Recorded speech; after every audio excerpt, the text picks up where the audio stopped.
অনুরাগের ছোঁয়া সিরিয়ালের আগামী পর্বে আমরা দেখতে চলেছি ৫ বছর পর আশ্রমে খাবার দিতে গিয়ে হারানো রূপাকে খুঁজে পেল দীপা। মন্দিরের চারদিকে খুঁজেও রূপাকে পায় না দীপা। কিছু গুন্ডার হাত থেকে নিজেকে বাঁচানোর জন্য মন্দির থেকে বেরিয়ে যায় রূপা। কিন্তু সামনে পুলিশ এসে যাওয়ার জন্য আর পালাতে পারে না।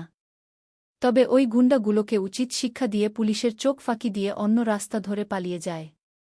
আর দৌড়াতে দৌড়াতে অনেক দূরে একটা আশ্রমে গিয়ে পৌঁছায়। আশ্রমের লোকজন রূপাকে আশ্রয় দেয় আর সেখানেই বড় হতে থাকে রূপা। অন্যদিকে দেখা যায় রূপাকে হারিয়ে প্রচণ্ডভাবে ভেঙে পড়ে সূর্য। কথা বলার শক্তি এমনকি উঠে দাঁড়াতে পর্যন্ত পারে না সূর্য।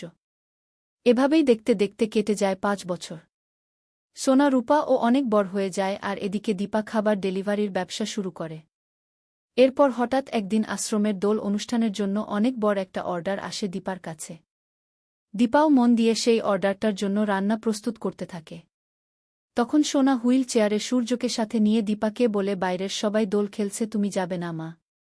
এটা শুনেই রূপার কথা মনে পড়ে দীপার। অন্যদিকে দেখা যায় রূপা ও মন্দিরে দাঁড়িয়ে কাঁদতে থাকে আর ভাবে, মা মনে হয় আর এই রূপার জন্য অপেক্ষা করে না। কারণ তুমি মনে হয় ভেবেই নিয়েছ এই রূপা কুমারকে খুন করে পালিয়েছিল। কিন্তু এই খুনটা আমি করিনি।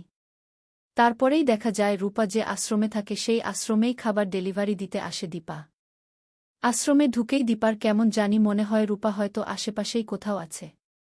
খাবার ডেলিভারি দেওয়ার পর মন্দিরের সামনে যায় দীপা। ঠাকুরকে প্রণাম করার পর দীপাকে প্রসাদ দেওয়ার জন্য এগিয়ে আসে রূপা। রূপাকে দেখে অবাক হয়ে তাকিয়ে থাকেন। তাহলে কি রূপাকে চিনতে পারবে দীপা? আপনার কি মনে হয় অবশ্যই কমেন্টে জানাবেন। আর অনুরাগের ছোঁয়া সিরিয়ালের সকল আপডেট পেতে চ্যানেলটি সাবস্ক্রাইব করে সাথেই থাকুন।